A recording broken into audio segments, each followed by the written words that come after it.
आज के दिन मार्केट में दो नए आईपीओ ओपन हो रहे हैं। सबसे पहले इन दोनों आईपीओ को शॉर्ट में इंपॉर्टेंट पॉइंट्स को कवर कर लेते हैं। उससे पहले एक चीज ध्यान रखिएगा, कई बार मैं कुछ आईपीओ का डिस्कशन करता ही नहीं हूं इस चैनल पर, कंप्लीटली मिस कर जाता हूं या फिर अवॉइड कर जाता हूं। वो इसलिए होता है क्योंकि अगर कोई ऐसा आईपीओ है जिसमें मुझे लग नहीं रहा कि मैं कुछ नया स्टडी कर पाऊंगा, आपके सामने प्रेजेंट कर पाऊंगा, या मुझे उस आईपीओ को लेकर कोई भी एक्साइटमेंट नहीं हो रहा, तो यूजुअली उन आईपीओ को मैं पर्सनली अवॉइड कर देता हूं। पहला आईपीओ जिसका नाम है सिग्नेचर ग्लोबल, 730 करोड़ का ये टोटल आईपीओ, जिसमें से 603 करोड़ का है फ्रेश इशू, बैलेंस पूरा है ऑफर फॉर सेल। कंपनी बहुत सिंपल सी अफोर्डेबल हाउसिंग प्रोवाइड करती है दिल्ली एनसीआर रीजन में। फाइनेंशियल सबसे इंपॉर्टेंट है इस कंप्लीट आईपीओ की स्टडी में। एसेट्स की बात करें तो 2900 करोड़ से बढ़ते बढ़ते पिछले 3 सालों में 6000 करोड़ में पहुंच गए। ऑलमोस्ट आप डबल बोल सकते हो। रेवेन्यू भी बहुत अच्छी ग्रोथ रेट शो कर रहे हैं, 263 करोड़ से बढ़ते बढ़ते 1585 करोड़ पे पहुंच गए। पर इस आईपीओ का सबसे सैड पॉइंट है कि कंपनी अभी भी प्रॉफिटेबल नहीं है। 2023 में भी कंपनी का लॉस था 63 करोड़ का। एट दी सेम टाइम इस सेम सेगमेंट के हमारे पास काफी सारी प्रॉफिटेबल कंपनीज मार्केट में ऑलरेडी अवेलेबल है, चाहे वो डीएलएफ हो, गोदरेज प्रॉपर्टीज हो, प्रेस्टीज एस्टेट हो, शोभा हो या फिर मैक्रोटेक हो।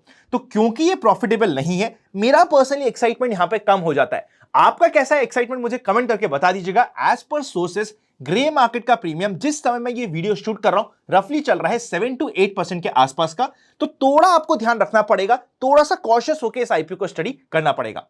सेकेंड आईपीओ जो ओपन हुआ है उसका नाम है साई सिल्क। अगर इस आईपीओ के कंप्लीट साइज की बात करें तो इस आईपीओ का कंप्लीट साइज है 1200 करोड़ का, 600 करोड़ से फ्रेश इशू एंड बैलेंस 50% है ऑफर फॉर सेल। एक अच्छे खासे अमाउंट का ओनर अपना माल बेच के जा रहे हैं, ये इस आईपीओ का सबसे इंपॉर्टेंट नेगेटिव पॉइंट हो जाता है। अगर हम फाइनेंशियल्स पे नजर डालें तो ओवरऑल हमें फाइनेंशियल्स यहां पे ठीक लग रहे हैं। स्पेशली टोटल एसेट्स आप देखोगे तो 692 करोड़ से बढ़ते बढ़ते 1200 करोड़ से पहुंच गए।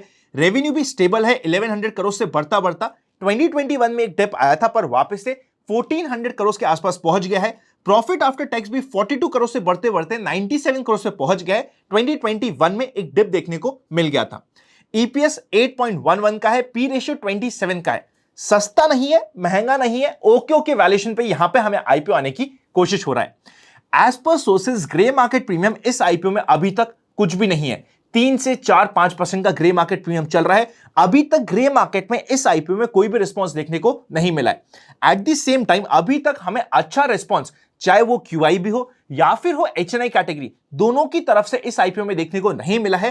बैक टू बैक मार्केट में इतने सारे आईपीओ आ रहे हैं कि काफी पैसा ऑलरेडी ब्लॉक्ड है और हमें अब यह देखना जरूरी है कि क्या हमें यहां पे प्रॉपर रिस्पांस मिल रहा है एचएनआई की तरफ से, वो देखना इंपॉर्टेंट हो जाएगा। As per grey market premium Sai silk के आईपीओ में भी बहुत ही रीजनेबल सा लिस्टिंग गेन की एक्सपेक्टेशन चल रही है, जो हो रही है 3% से लेके 5% के बीच की, जो है ग्रे मार्केट प्रीमियम आज के दिन का। आपका क्या ओपिनियन बन रहा है इन दोनों आईपीओ के प्रति, मुझे कमेंट करके बता दीजिएगा। मुझे पर्सनली बहुत ज्यादा एक्साइटमेंट तो नहीं हुआ इन्हें स्टडी करने पे, पर क्योंकि आपके बहुत ज्यादा कमेंट्स आ रहे थे, मैंने यहां पे शॉर्ट में स्टडी करने की कोशिश करी है। इससे पहले कि हम आगे जाए, जो हमारा 7 स्पेशल स्ट्रैटेजीज का कोर्स है, एक ऐसा कोर्स है जिसमें हम डिफरेंट टाइप की स्ट्रैटेजीज, चाहे वो इंट्राडे हो, स्विंग हो, ऑप्शंस हो, ऑप्शंस एक्सपायरी हो, ऑलमोस्ट सब कुछ कवर करके एक बास्केट आपके लिए प्रिपेयर किया है। फर्स्ट 100 यूजर्स को वहां पे 30% का एडिशनल डिस्काउंट मिल रहा है। पिन कमेंट और डिस्क्रिप्शन में आपको लिंक मिल जाएगा। अगर जेन्युइनली मार्केट में स्टडी करना चाहते हो तो इस कोर्स को आप कंसिडर कर सकते हैं।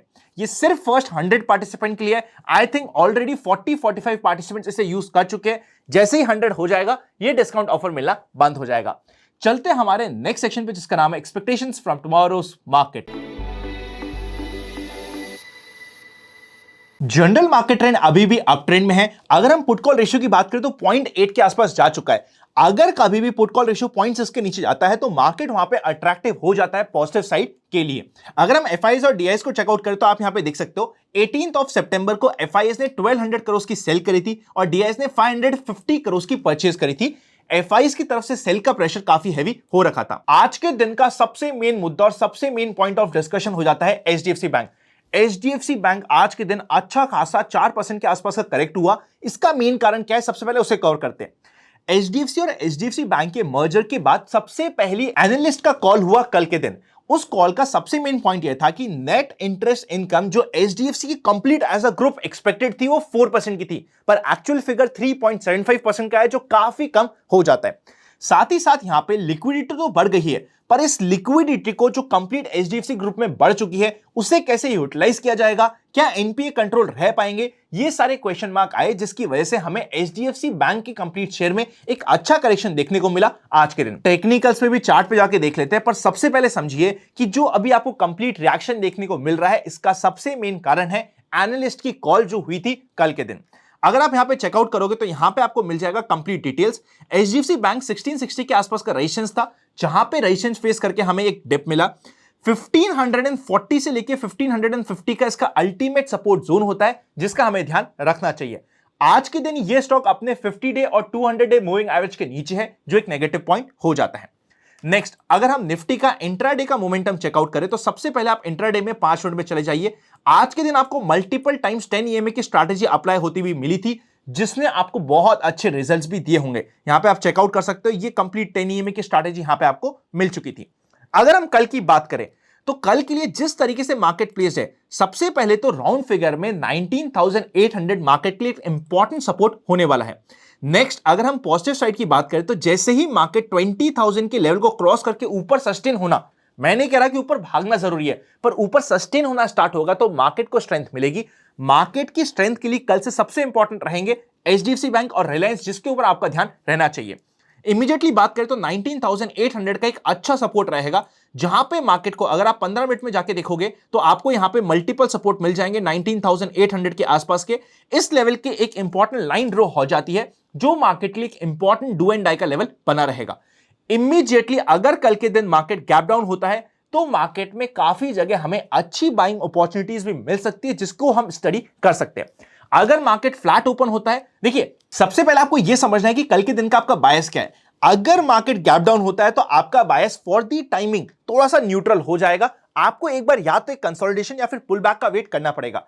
अगर मार्केट फ्लैट या फिर गैप ओपन होता है, जब तक मार्केट 20,000 को क्रॉस करके ऊपर नहीं जाता, बायस हमारा नेगेटिव साइड का बना रहेगा।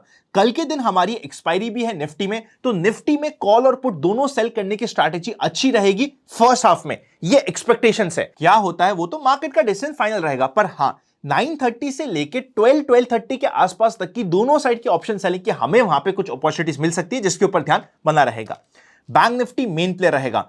अगर बाउंस बैक आना हुआ तो सबसे मेन बाउंस बैक सबसे पहले आपको बैंक निफ्टी में मिलेगा। बैंक निफ्टी में राउंड फिगर हो जाता है हमारा 45,000 का, पर वैसे देखा जाए तो 44,800 की एक ऐसी लाइन है जो मार्केट के लिए एक इंपॉर्टेंट सपोर्ट के जैसे काम करनी चाहिए। यहां पे जैसे ही बैंक निफ्टी 45,700 के ऊपर, मतलब आज के दिन का जो रफली हाई बना है, इस रेंज के ऊपर जाके सस्टेन होता है तो मार्केट में हमें स्ट्रेंथ मिलेगी। यहां पे मार्केट को इमीडिएट रेजिस्टेंस 45,900 का मिलेगा, पर स्टिल अगर एक बार 45,600 700 के आसपास सस्टेन होना स्टार्ट करे तो हमारे लिए पॉजिटिव है। अगर मार्केट गैप डाउन ओपन होता है तो थोड़ा कॉशियस रहना पड़ेगा, वहां पे हम शॉर्ट इमीडिएटली नहीं कर सकते। पर अगर मार्केट फ्लैट या फिर गैप ओपन होता है और प्राइस एक्शन पे हमें कुछ स्टडी देता है, रेजिस्टेंस फेस करके रिवर्सल देता है, तो उसे हम रिवर्सल को अल्ट्रा शॉर्ट टर्म पर्पस के लिए, इंट्राडे के पर्पस के लिए स्टडी कर सकते हैं। गैप डाउन हो गया तब तो मार्केट अपने सपोर्ट के आसपास आ जाएगा, तब हमारा कंप्लीट स्टडी चेंज हो जाएगी, जिसका आपको ध्यान रखना पड़ेगा। वीडियो अच्छा लगे तो लाइक करे बिना मत जाइएगा। 7 स्पेशल स्ट्रैटेजीज के कोर्स को चेकआउट करना है तो पिन कमेंट या फिर डिस्क्रिप्शन को चेकआउट कर लीजिए। सी यू वेरी सून।